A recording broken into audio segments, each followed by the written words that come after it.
Hello everyone, welcome to this channel. Welcome to another new video.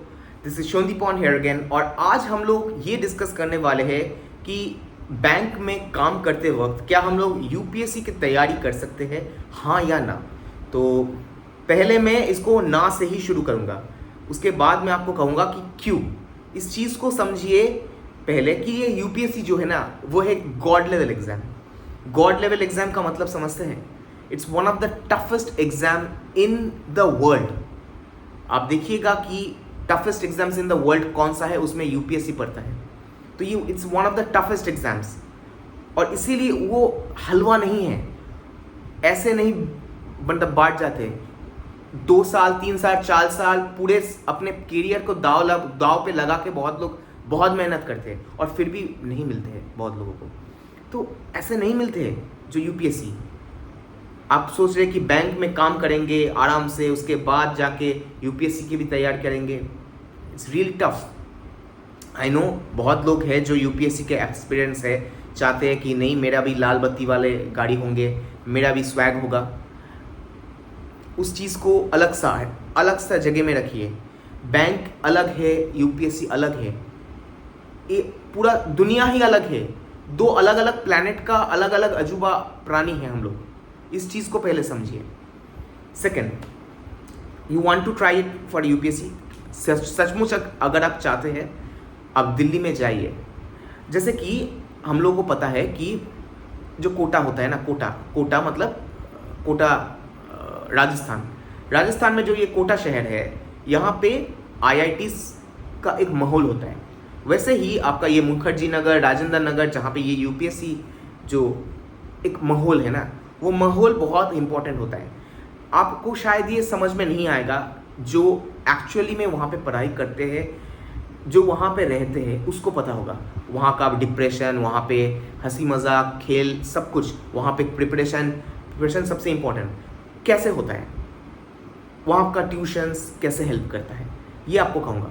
हाँ, ये अलग सा पूरा एक टॉपिक हो सकता है कि कोचिंग सेंटर्स जेन्युइन है या नहीं।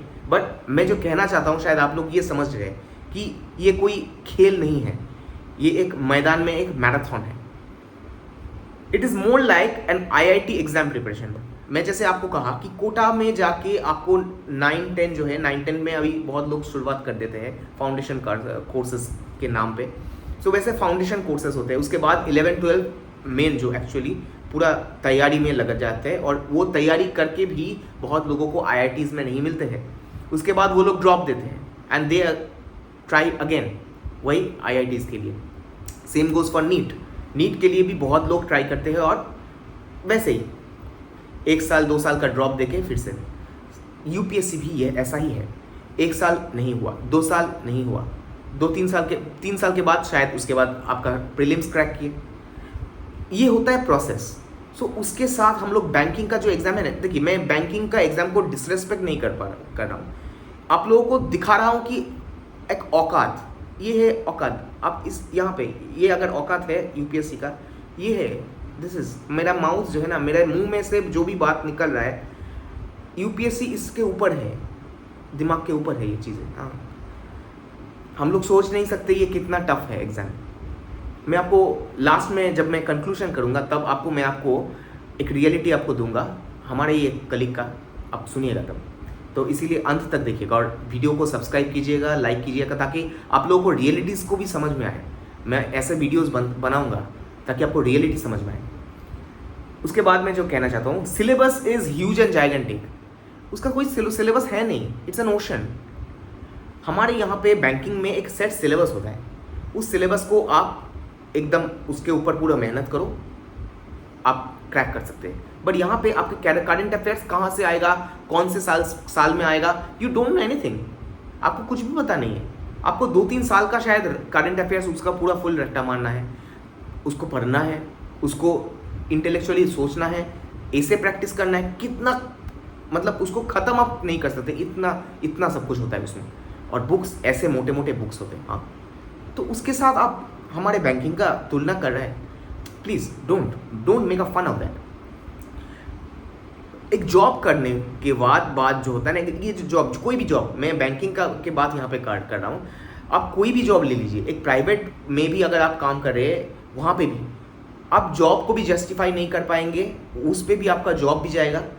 और यूपीएससी का तैयारी अगर करना चाह रहे नहीं कि नहीं I want to be an IAS, if not IAS an IPS और आईआरएस, अगर यूपीएससी के ओर से मैं अगर देखूँ, that's not the right approach. You have to shred everything. आपको सब पूरे चीज़ सभी चीज़ों से बाहर निकल के उसके बाद आपको ट्राई करना है। ये होता है मतलब सत्य। उसके बाद cannot be compared with banking exams. मैं आपको पहले ही कह दिया, ये हम लोग क्या कर रहे हैं, इसका अंतर कुछ नहीं है, इसलिए मैं यहाँ पर अंतर में नहीं निकाल रहा हूँ। पर जनरली मैं आपको ये कहना चाह रहा हूँ कि बैठ के जो हम लोग मतलब एक जॉब करके उसके बाद इसको ट्राई करना, it's near to impossible, it's near to impossible, यही मैं कहना चाहता हूँ। Still want to prepare for go for CGL और पीएससी एग्जाम्स। अगर आप तब भी करना चाहते हैं, मतलब देखिए सीजीएल जो public sector, sorry not public sector, जो आपका जो स्टेट पीएससी होता है ना, वो एग्जाम्स अगर तैयारी करना चाहते हैं, दैट कैन बी पॉसिबल। मैं आपको कह सकता हूँ ये पॉसिबल हो सकता है, but UPSC is at a totally different level, तो वो नहीं हो सकता है। फिर भी मैं आपको कहूँगा कि सीजीएल का भी जो ऊंचे वाले पोस्ट होते हैं ना, उसका भी करने के लिए, उसको क्रैक करने के लिए बहुत मेहनत करना पड़ता है। और हाँ, वो कर सकते हैं, ये मैं क्यों कह रहा हूँ, उसका कारण भी है।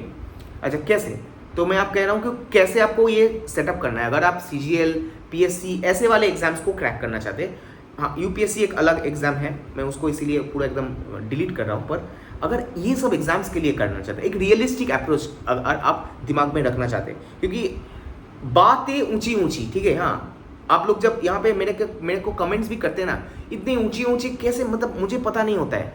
आई डोंट रियलाइज कि आप लोग जो बता रहे हैं ना, मतलब मैं आपको एक सत्य कहता हूँ, मैं यहाँ पे अपने बैंक में 5.5 साल काम कर रहा हूँ, मुझको ट्रांसफ़र नहीं मिला है।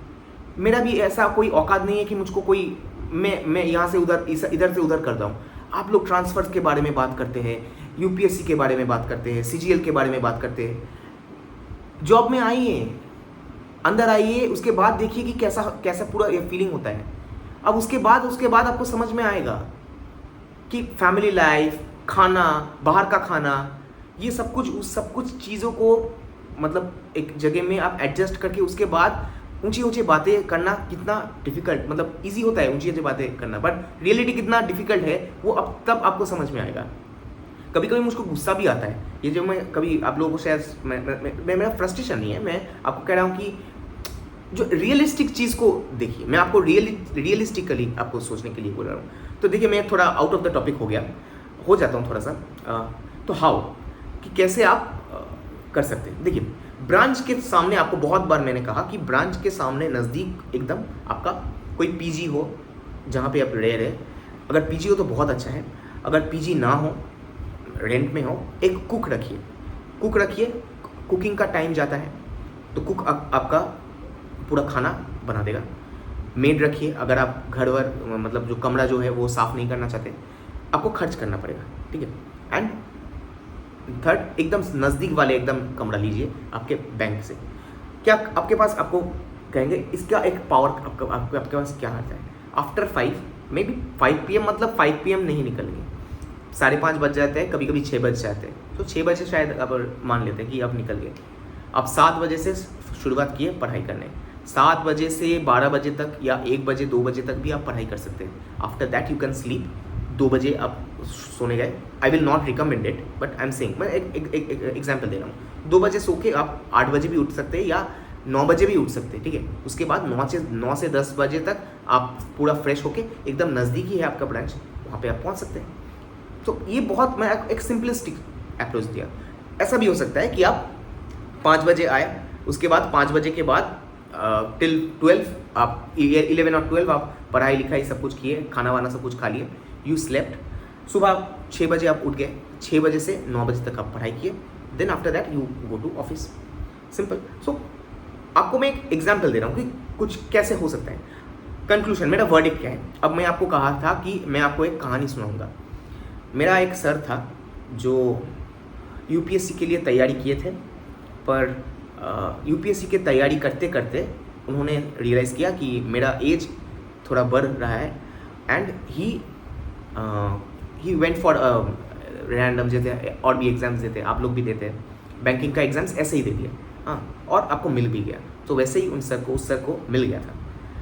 वो बैंकिंग का नॉलेज जितना ना रखता था, मैं उनसे इतने सारे किस्से सुनता था हिस्ट्री के बारे में, पॉलिटिकल साइंस के बारे में, और जब मैं उसको पूछता था उनको, वो मुझको बताते थे कि तुम्हें पता नहीं है कि मुझे ये सब चीज़ें अभी भी याद है, हाँ, पर बैंकिंग के लिए मैं नहीं आना चाहता था, पर मेरा जो एज है, मैं देखा, मेरे परिवार में भी देखा कि अभी बहुत टाइम हो रहा है, सो मैं बैंकिंग में आ गया। तो मैं जो आप लोगों को कहा कि प्रिपरेशन लेना चाहते हैं, लीजिए, it will be an experience for you. ये भी एक एक्सपीरियंस है, नहीं मिला ठीक है, 2-3 साल के बाद you move out from there, वहाँ से मूव आउट करके you crack for any other exam, CGL, CHSL, PSC, banking. इसमें मैं आपको एक चीज़ कह सकता हूँ, आपने कोशिश किया, नहीं हुआ, वो आपके हाथ में नहीं है। आपने कोशिश किया, आपके दिमाग में ये रहेगा कि नहीं, मैंने तो ट्राई तो किया, मेरे लेवल बेस्ट देके मैंने ट्राई किया 2-3 साल, उसके बाद मेरा नहीं हुआ, दैट इज़ टोटली डिफरेंट, मेरे हाथ में वो नहीं था। बट आपने ट्राई नहीं किया, ये रिग्रेट नहीं होना चाहिए at the end of your life. ये मैं कह के आपको इस वीडियो को अंत करना चाहता हूँ। मैं कहूँगा आपका हेल्थ सबसे अच्छे पे रहिए। अगर देना चाहते हैं UPSC को सीरियसली, बैंकिंग के साथ वो नहीं हो सकता है, मैं पहले भी कह चुका हूँ, और मैं बहुत लोगों को कहता भी हूँ। मैं यहाँ पे एक एग्जाम्पल्स दे के आपको मैं बताया, कुछ रियलिस्टिक चीज़ें बता के मैं आपको बताया यहाँ पे पूरा वीडियो को।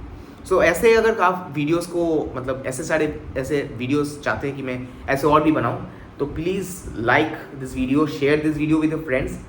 अगर आप लोगों को लगा कि हाँ, ये बातें जो कह रहे हैं ना, ये बंदा ठीक ठाक कह रहे हैं, और कोई भी अगर ऐसा टॉपिक हो जो आप लोग चाहते हैं कि हाँ, इस पर भी बना दीजिए कुछ, तो उसके ऊपर भी आप लोग प्लीज़ कमेंट कीजिएगा। That's all about the video, till then bye bye.